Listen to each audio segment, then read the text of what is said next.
अस्सलाम वालेकुम, मैं हूं फैसल अजीज खान और आप देख रहे हैं मेरा यूट्यूब चैनल। इमरान खान ने कहा है न्यूट्रल अंपायर्स के बगैर गेम आगे नहीं होगा, मैच नहीं खेला जा सकता। इस वक्त इन्वायरमेंट वो रन कर रहे हैं, अब हल्के भी ये बात मान रहे हैं। कैसे, इस पर हम बात करेंगे। जो साजिश को नहीं मान रहे थे, अब बहुत सारे ऐसे अब इम्पॉर्टेंट हल्के, इम्पॉर्टेंट लोग, अच्छे अहम ओहदों पर बैठे हुए ऑफिसर्स ये बात तस्लीम कर रहे हैं कि साजिश हुई और गलती हुई है। वो बॉल जो कराई थी इमरान खान साहब ने, अपनी गलती मान लें और सुधार लें, दुरुस्त कर लें, उसके बस अब आखिरी लम्हात बाकी हैं। तीसरा अहम मामला हुआ है कि एक तारीख रकम हो गई है, एक तारीख रकम हुई है। बिलावल भुट्टो जरदारी साहब पाकिस्तान के वज़ीर ख़ारिजा बन चुके हैं, उन्होंने हल्फ ले लिया है। इख्तलाफ करने वाले इख्तलाफ करें, जरदारी साहब से भी, बिलावल साहब से भी, पाकिस्तान पीपल्स पार्टी से भी, लेकिन एक हिस्टोरिक दिन इसलिए था कि जुल्फ़िकार अली भुट्टो साहब ने अपने करियर का आगाज़ वज़ीर ख़ारिजा के तौर पर किया था और नवासे ने आज ये अपनी ज़िंदगी का एक हुकूमती जो करियर है, पहली बार कोई भी उन्होंने ओहदा वज़ीर ख़ारिजा के तौर पर लिया है। तो आज मोहतरमा बेनज़ीर भुट्टो शहीद, उनकी रूह खुश होगी, जुल्फ़िकार अली भुट्टो शहीद की रूह खुश होगी। एक ऐसा कदम आया है भुट्टो फैमिली के अंदर कि उसको सराहना चाहिए।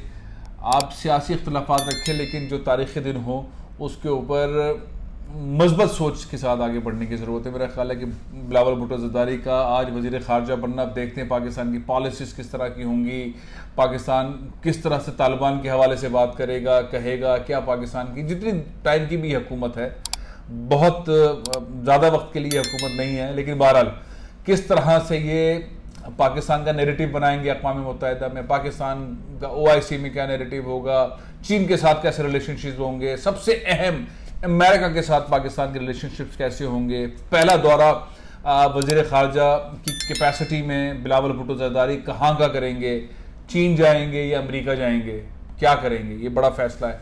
रशिया के साथ किस तरह ताल्लुकात रहेंगे, ईरान के साथ ताल्लुकात कैसे रहेंगे। मेरा ख्याल ये कि ज़रदारी साहब की जो फॉरेन पॉलिसी है वो यहाँ रन करेगी। शहबाज शरीफ साहब कहीं पीछे खड़े हुए होंगे और कहीं और मामला को देख रहे होंगे। पाकिस्तान की खारजा पॉलिसी अब पाकिस्तान पीपल्स पार्टी आसिफ अली खान जरदारी की माइंडसेट से रन होगी और वो अपनी अगले हुकूमत, यानी कि जो मुतबक्का तौर पर आइंदा इंतखाबात होंगे, जरदारी साहब की कोशिश यही होगी कि ऐसे हालात पैदा किए जाएँ, ऐसे टास्किंग हो, ऐसे इन्वायरमेंट बने जिसके अंदर पाकिस्तान पीपल्स पार्टी की हुकूमत आइंदा इंतखाबात के बाद आए। ये अलग बात है कि ग्राउंड रियलिटीज़ क्या है, लेकिन हर पार्टी यही कोशिश और यही ट्राई करती है। तो उनके पास जो तुरुप का पत्ता है, सबसे बेस्ट जो वजारत है वो वजारत ख़ारिजा ही है और बिलावल भुट्टो ज़रदारी साहब ने अब ये तय करना है कि वो किस तरह पाकिस्तान की खारजा पॉलिसी के हिसाब से लेके चलेंगे, मामला को किस तरह से वो आगे मूव करेंगे। उनका पहला हुकूमती ओहदा आज उन्हें नसीब हुआ है।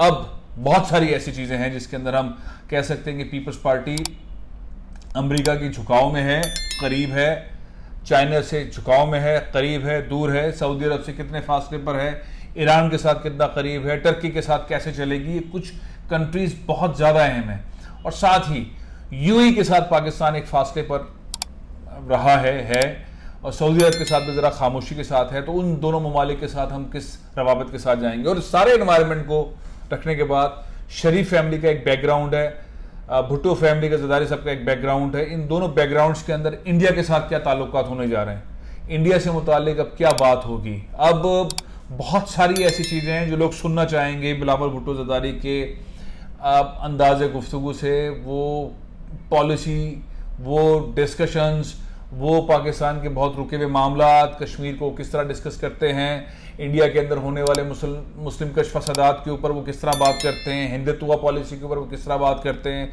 हिंदुस्तान के साथ चलने के हवाले से कैसे बात करते हैं, अमेरिका के साथ ताल्लुकात पे कैसे बात करते हैं, अमेरिका के डू मोर और दीगर मामलात के ऊपर किस अंदाज से अंदर गुफ्तगू फरमाते हैं, कितनी न्यूट्रल किस्म की पाकिस्तान की फ्रेंडशिप वाला इन्वायरमेंट रहता है, चीन के साथ किस अंदाज में लेते हैं। इस एक दो सानहात जो हुए, एक डैम के ऊपर चाइनीज़ को निशाना बनाया गया, उसके बाद कराची यूनिवर्सिटी में निशाना बनाया गया।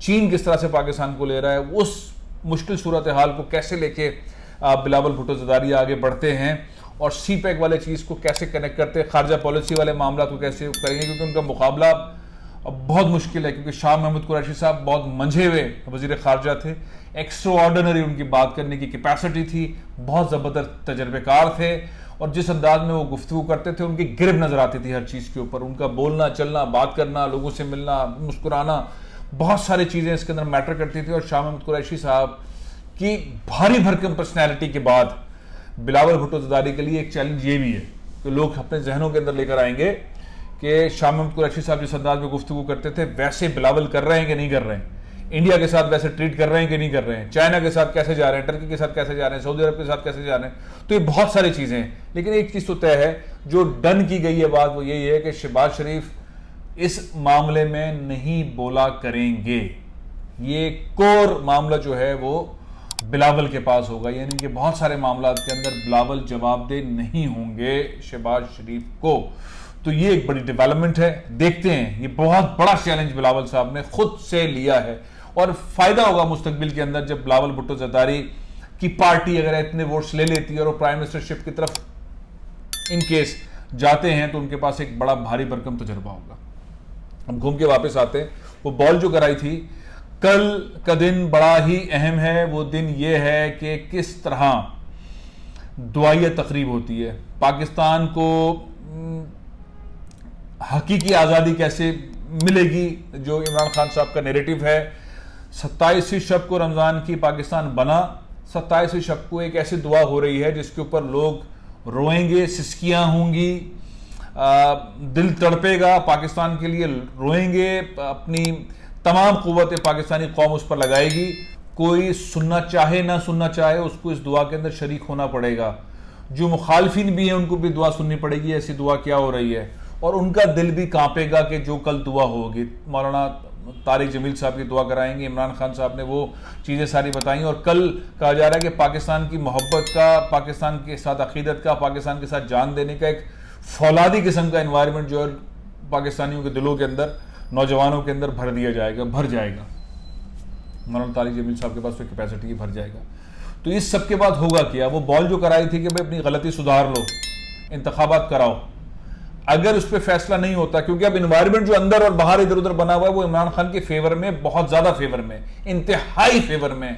इस वक्त लोग इंतजार कर रहे हैं कि ईद के फौरन बाद इमरान कॉल दें, हमें मार्च में जाना है, हमें पहुंचना है धरने में। नौजवान, मैं ऐसी गुफ्तगू और नौजवानों की सुन चुका हूं कि मैं हैरान हूं, वो अपने पेरेंट्स पे दबाव डाल रहे हैं कि ये पाकिस्तान का वो मौका है, नहीं तो हमें बाहर जाने दें, फिर हम यहाँ नहीं रहते। अगर पाकिस्तान हमारे लिए बनाना है तो हमें इस हकीकी आज़ादी के लिए अपना रोल प्ले करना पड़ेगा। तो इमरान खान के साथ कौम इस तरह से खड़ी हुई है। मैं विटनेस हो रहा हूँ बहुत सारे मामला में, भी रिसेंटली एक अफ्तार पार्टी में था, हैरान रह गया मैं। वहाँ पे खवातीन एक साइड पे, बच्चे एक साइड पे, मर्द एक साइड पे, अफ्तार हुआ, फिर नमाज हुई, फिर उसके बाद खाना शुरू हुआ। तो जो बारबेक्यू वगैरह का टाइम था तो मैं बच्चों की तरफ चला गया। बच्चों की मैक्सिमम एज 17 थी, 8-10 साल से लेके 17 एज के लड़के लड़कियाँ। मालूम है क्या सवाल किया मुझसे सवाल किया, अंकल हम मार्च में जा रहे हैं तो मेरे बैकपैक के अंदर जो है, जो बैग है बैकपैक, उसके अंदर मैं 3 दिन के कपड़े रख रही हूँ, तो अगर धरना हो गया तो मैं ज़्यादा कपड़े रख लूँ और क्या क्या सामान रखूँ। तो जो मेरे दोस्त हैं हमजा, मैंने उसको कॉल की कि तुम्हारी बेटी ये कह रही है। कहने लगे यार बेटी भी कह रही है, बीवी भी कह रही है, ऑफिस से छुट्टी लेनी पड़ेगी, कुछ और नहीं चल रहा है। तो दादी भी, उनकी अम्मा भी, यानी कि हमजा की वालदा भी ये कह रही हैं। तो सीन ये कि फैमिलीज के अंदर ये चीज़ यूँ घिरी हुई है। वो लोग हैं जो वोट देने के लिए नहीं निकलते थे, जिनका वोट से कोई ताल्लुक नहीं था। बड़ा माहौल बदल गया है, बहुत बड़ी तादाद के अंदर लोग इमरान खान की उस चीज़ के ऊपर इंतजार कर रहे हैं। लाहौर वाला खिताब था कि न्यूट्रल जब तब तक अंपायर नहीं होगा मैच नहीं हो सकता, चीफ इलेक्शन कमिश्नर को रिजाइन करना चाहिए और इदारों को न्यूट्रल होना चाहिए। वो वाली जो बातें हो रही है, लोग बार बार ये बात कह रहे हैं। और अब यूट्यूब के ऊपर पहले जो क्लिप्स चलते थे, अब तो खुल के लोग बात कर रहे हैं टीवी चैनल्स के ऊपर। वो साबिक फौजी ऑफिसर्स जो हैं वो इस तरह की बातें कर रहे हैं, बहुत खुल के बात हो रही है, कहाँ गलती हुई, किसने गलती की, कैसे गलती की, सुधरेगी किस तरह, और उनकी करप्शन के मामला बहुत सारे हो रहे हैं और यूरोप के अंदर इस तरह के जलसे हो रहे हैं। लिहाजा स्नैरियो जो है वो इमरान खान के हाथ में ही है, उनके हाथ से निकला नहीं है। अब इस सारी सूरत हाल के अंदर क्या होता है, 27वीं शब की दुआ और उसके बाद स्टेप क्या लेते हैं इमरान खान साहब, सारा गेम उसी साइड पर है। आप कमेंट कीजिए, बिलावल भुट्टो जरदारी का वज़ीर ख़ारजा बनना, उनके सामने क्या क्या चैलेंजेस हैं, कुछ की निशानदेही मैंने की, कुछ आप कीजिएगा, वो किस अंदाज में कर पाएंगे, शहबाज शरीफ की बात मानेंगे नहीं मानेंगे, क्या मामला आगे बढ़ेगा, हिंदुस्तान के साथ कैसे रहेंगे, चाइना के साथ, अमेरिका के साथ, ये 3 अहम ममालिक हैं, फिर सऊदी अरब, यूएई और टर्की, इनके साथ कैसे रहेंगे, ये बहुत अहम मामला है, इस पर बात कीजिएगा, कमेंट कीजिएगा और साथ में ये बताइएगा इमरान खान की बॉल पर शॉट किसने लगाना है। 3-4 इदारे या लोग आपके जहन में आ रहे होंगे, वो शॉट लगने की उम्मीद क्या है, और अगर शॉट नहीं लगेगा तो इमरान खान की अगली बॉल यॉर्कर किसके पैरों में होगी। इजाज़त दीजिए, पाकिस्तान जिंदाबाद।